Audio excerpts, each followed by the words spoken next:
제목입니다. 따라볼까요? 은혜와 기쁨이 충만한 교회. 빌립보서를 오늘 마쳐요. 이제 12월 되니까 다 마치게 되네요. 그죠? 근데 주님이 오셔야 끝나는 거죠. 그죠? 그러니까 이게 다시 또 시작해야 되고, 오늘 당연하면서도 내년에 또 전도를 해야 되고, 전도를 해야 또 벌써 부담이 있어. 그래도 어떻게 주님 오실 때까지는 그물을 던져야 되고, 언제 오실지 모르니까 쉬지 말아야 되죠. 바울은 이제 감옥에서 사실 죽을 수 있는 상황을 본인은 알아요. 그런데 하나님께 기도하는 거죠. 한 번만 더 생명을 살려달라.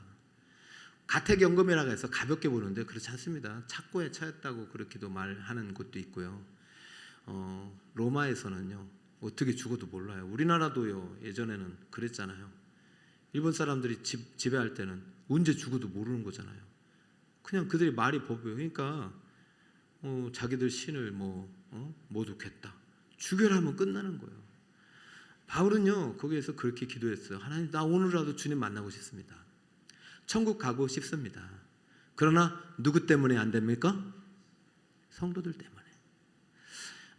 우리 북서울 꿈의 교회가 이러한 어르신들이 또 많이 계셨고, 사명자가 많이 계셨고, 우리 예수님께서도 우리 북서울 꿈의 교회를 지금까지 지키시는 줄 믿습니다. 그래서 저는 우리 이제 그 빌립보서 4장 마지막 구절을 읽었는데요, 이게 끝이 아니라 이제 빌립보서 안에 담긴 예수님의 마음, 바울의 마음인데 바울을 통해서 주신 예수님의 마음을 여러분이 끝까지 가지고 2024년 맞이하기를 축복합니다. 두 가지 마음을 주셨어요. 너희들 기뻐. 참 너희들이 신앙생활에 기뻤으면 좋겠다. 기쁨의 마음을 주셨고요. 또 한 가지는 은혜를 주셨어요. 은혜. 빌립보서에서 가장 많이 나오는 단어가 기쁨입니다. 뭐라고요? 기쁨. 그리고 빌립보서의 시작과 끝이 은혜예요. 오늘 마지막에 보면은 주 예수 그리스도의 은혜가 너희 심령에 있으시다 이러거든요. 빌립보서의 결론이 은혜예요. 자, 왜 이렇게 기쁨과 은혜를 두 단어를 빌립보서 끝나면서 여러분에게 좀 꼭 가르쳐 드리고 싶냐면은, 자, 기쁨이라는 헬라어 여러분 기억하시죠? 카라입니다. 따로 카라. 카라가 어디서 왔냐면 은혜 카리스 왔어요. 한 번 더, 카리스. 그렇죠. 이게 빌립보 서신 안에 가득한 거예요. 우리의 기쁨은 이 땅에서 오는 것이 아니라 어디서부터 온다?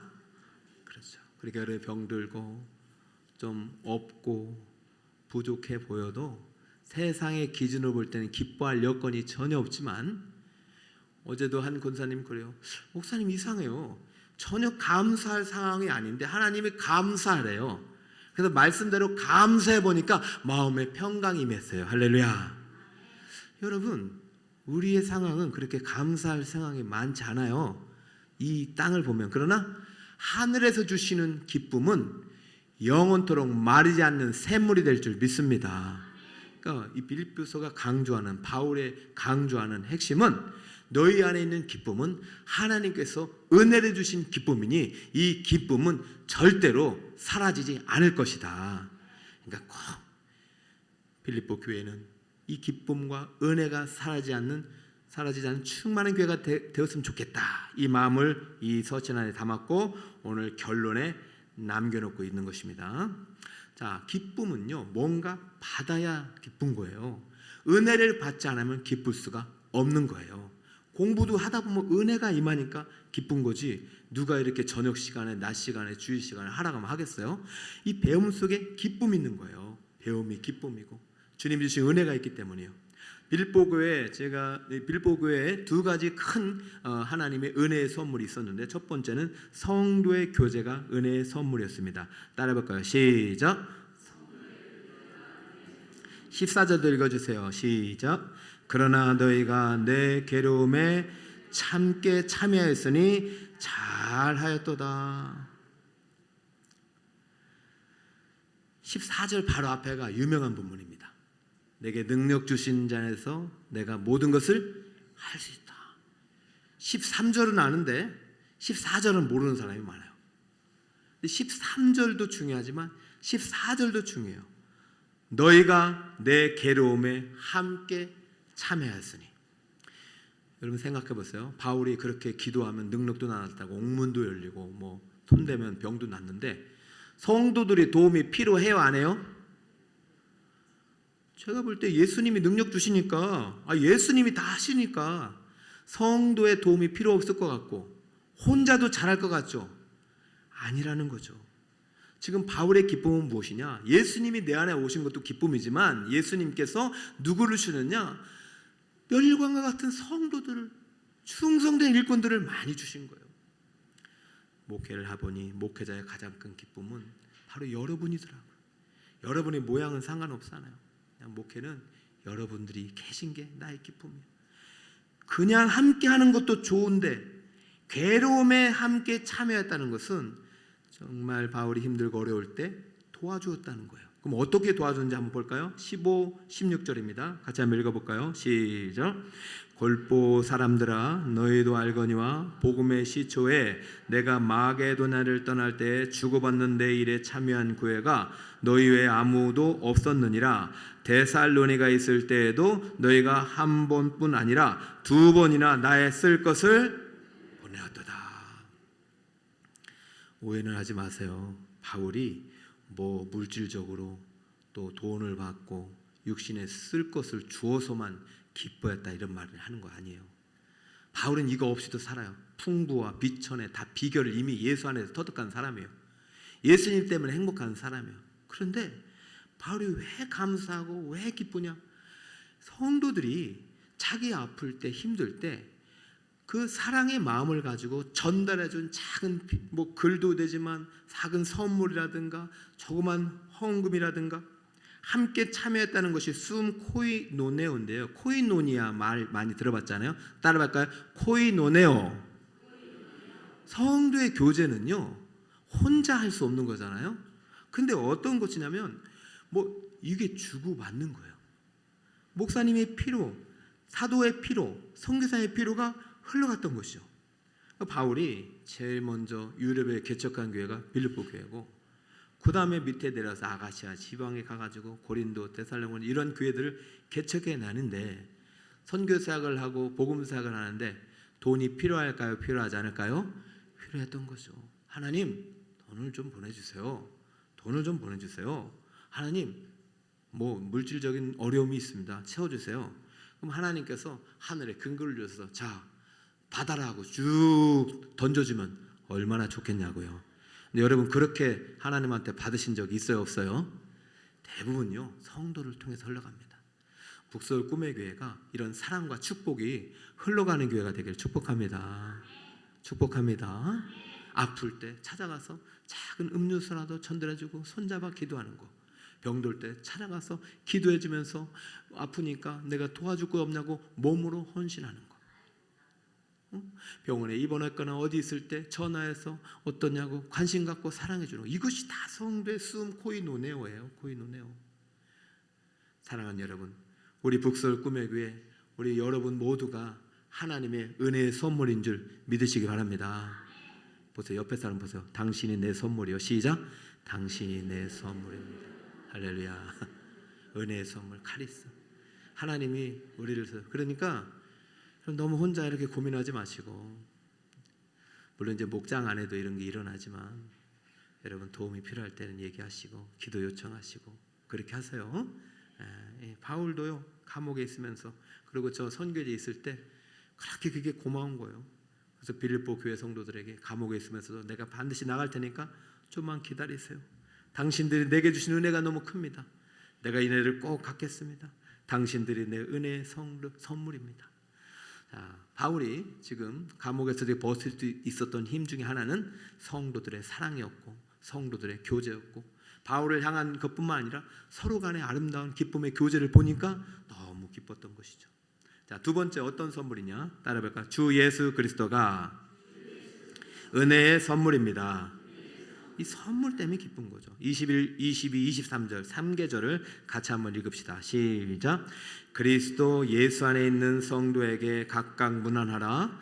나와 함께 있는 형제들이 너희에게 문안하고 모든 성도들이 너희에게 문안하되 특히 가이사의 집 사람들 중 몇이니라. 주 예수 그리스도의 은혜가 너희 심령에 있을지어다. 아멘. 편지에 실명이 기록된다는 것은 특별한 사람이죠. 빌립보서는 실명이 많이 기록되어 있는데 특별히 디모데, 에바브로디도의 실명이 앞에 나왔어요. 근데 오늘 또 한 번 더 나옵니다. 에바브로디도가 더 나와요. 18절에 나오고, 그리고 21절에 보니까 가이사라는 이름도 나와요. 그리고 22절 앞에는 모든 성도들이 문안하되.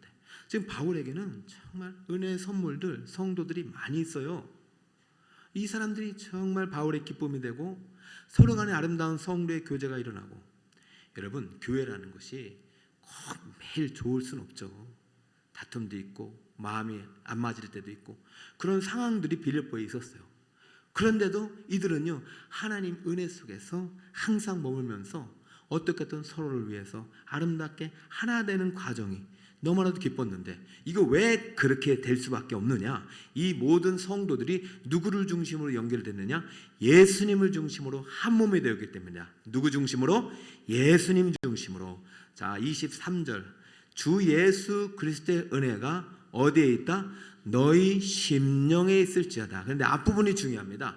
주 예수 그리스도의 은혜면은 주 예수 그리스도가 주신 은혜라고 해석을 할 수 있지만, 원문에 보면은 전치사가 없어요. 오버가 없고 더가 있어요. 더 카리스. 그러니까 무슨 말이냐?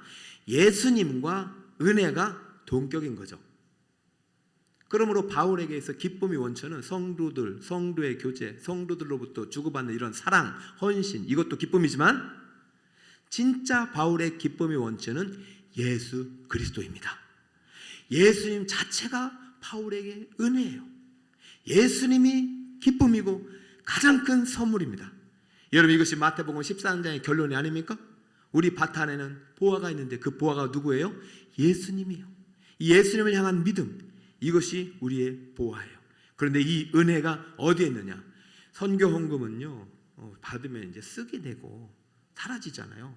받으면 또 나누게 되잖아요. 그런데 예수님의 은혜는 어디에 있느냐? 예수님은 어디에 계시느냐? 너희 심령에 있을지어다. 어디에 있다고요? 너희 심령에.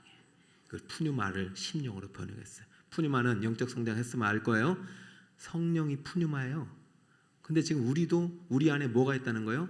푸뉴마. 그러니까 사실 우리는 영혼 육의 존재잖아요. 우리의 영혼은 우리는 푸뉴마라고 말해요. 왜? 성령이 거하시는 성전이기 때문이에요. 여러분, 우리 영 안에 예수님이 들어오시면 다시 예수님이 우리가 불순종하고 우리가 예수님 말씀대로 살지 않아서 다시 예수님이 밖으로 나갈 수 있어요? 없어요? 영적 성장반. 자, 예수님이 내 안에 왔다가 다시 나갈 수 있어요? 없어요? 없어요. 저렇게 없어요 해야죠. 없어요. 이거 없어요. 우리가 한번 구원받은 것이 취소될 수 있어요? 없어요? 여러분, 이 믿음 안에 거야 돼요. 여러분, 지금 왜 그러느냐? 심령 안에 있기 때문에. 우리 육 안에 있는 것들은요, 언제든지 사라져요. 육신은 떠나게 돼 있어요. 우리의 심령은요, 날로 새롭습니다. 날로 새롭습니다. 심령은 날로 천국 가는 그날 가장 홀리하고 영화로운 거예요. 어제도 이제 우리 최덕인 권사님이세요. 오전 설교 때 말씀드린 권사님이 그렇게 수요일마다 제 방에 오시더라고. 참 처음에는요, 한 2달, 3달 만에 한 번 오셨어요. 그런데 한 달 만에 한 번 오시고, 최근에는 일주일에 한 번씩 오셔요. 그러면서요, 저에게 아주 큰 돈을, 목사님 자동차 하나 사세요 라고 주신 게 아니라, 여러분 아주 그냥 눈이 동그래져 가지고 목사님이 또 저런 거를 기대하나 그런 게 아니라, 그거 받으면 더 부담되죠. 뭘 주냐면은 그냥 사과 하나, 뱀 몇 쪽. 내가 시골에 갔다가 우리 남편이 오랬는데 안 가고 지금 아버지 만나러 왔어. 아버지 만나러 왔는데 목사님 것도 챙겨왔어 하고 주시는데, 저는 그게 그렇게 커 보이더라고. 그게 그렇게 사랑스러워 보이고. 그래가지고 그걸 받고 기도하고 보냈는데 어느 순간부터 안 오시는 거예요. 저는 걱정도 되고 그러고 보니까 이분이 이제 알게 모르게 몸에 병이 있었어요. 그래가지고 이게 좀 마음이 쇠약해지고 우리 최영심 권사님이 잘 돌봐줘서 그래도 빨리 발견돼가지고 이게 병원으로 옮겨져서 원래는 사실 장례를 준비하고 있었는데 2주 전에 근데 이게 생명 2주 전 연장이 된 거예요. 그리고 연장돼서 보니까 오늘 그 남편과 아들을 만나게 된 거죠. 아들도 우리 교회는 아니어도 엄마 따라 교회를 다녔었고 남편은 성경을 몇 번 읽었어요? 2번 읽었는데 지금은 병든 고개가 돼서 못 오고 있어요. 그래서 제가 그걸 보면서 이 권사님이 마지막 순간까지 가족들을 구원하려고 했구나. 제가 드리고 싶은 말씀은 뭐냐면 어제 그 얼굴 보니까 겉모습은 이게 많이 야위어졌지만 그 속 사람은 너무 아름답고 예쁘신 거예요. 할렐루야. 여러분 우리는 언젠가 천국에 가려면 준비를 해야 돼요. 우리가 육신이 더 많아지고 건강해지고 물론 좋지만 여러분이 정말로 천국 가기 전까지는 그렇게 하기를 축복합니다. 그러니까 우리의 육은 결국은 땅으로 가고 우리의 영은 어디로 갑니까? 하늘로 가요. 부활의 몸을 입게 되는 것입니다. 새 몸을 준비하고 있는데 옛 것을 갖고 있으면 안 돼요. 물도요 버려야 새 물을 주시죠. 여러분 옛 사람의 모습을 갖고 있으면 안 돼요. 오늘 바울이 이제 마지막으로 이 성경을 읽으면서 성경을 이제 마무리하면서 여러분에게 성도의 교제라는 큰 은혜의 선물을 주셨으니 이 성도님들 겉모습 보고 판단하지 마시고 이 안에 있는 보배가 있습니다. 서로 사랑하고 한 마음이 되어서 아름다운 코인운의 아이를 이루시기를 축복합니다. 이것이 첫 번째고요. 오늘 마지막 결론이 두 번째는 그러나 무엇보다도 사람은 결국 다 떠납니다. 물질이라도 정말 다 사라집니다. 우리 심령 안에 영원히 빼앗길 수 없는 천국의 주인이 되시고 우리의 생명의 근원이 되시니 그분이 바로 예수 주 그리스도의 은혜입니다. 할렐루야. 예수님은 영원한 우리의 선물입니다. 그분은 우리를 안에 들어오시면 절대 떠나지 않습니다. 그러니 여러분 모든 기쁨의 근원을 이 세상에서 찾지 마시고 하나님 우리에게 주신 최고의 은혜의 선물인 예수님 안에서 기뻐하고 즐거워하고 행복하시기를 간절히 축복합니다. 축복합니다. 항상 기뻐하라. 쉬지 말고 기도하라. 범사에 감사하라. 이것이 누구 안에서? 여러분을 향한 하나님의 뜻입니다. 할렐루야. 그럼 우리 북서울 꿈의 교회는 앞으로 어떤 교회가 되겠습니까? 물론 다 좋은 말들 많지만 따라할까요? 기쁨과 은혜가 충만한 교회. 할렐루야. 옛것을 다 버리고 내 안에 죄성을 다 버리고 오직 내 심령만큼은 내 영혼만큼은 오직 예수님의 보혈로 깨끗함을 입고 예수 그리스도의 은혜와 성도의 교제가 충만한 우리 북서울 행복한 교회가 되기를 예수 그리스도의 이름으로 축원드립니다. 할렐루야. 주 안에 있는 나에게 찬송합니다. 370장입니다. 우리는 모두 주님 안에 있는 한 형제요 가족입니다.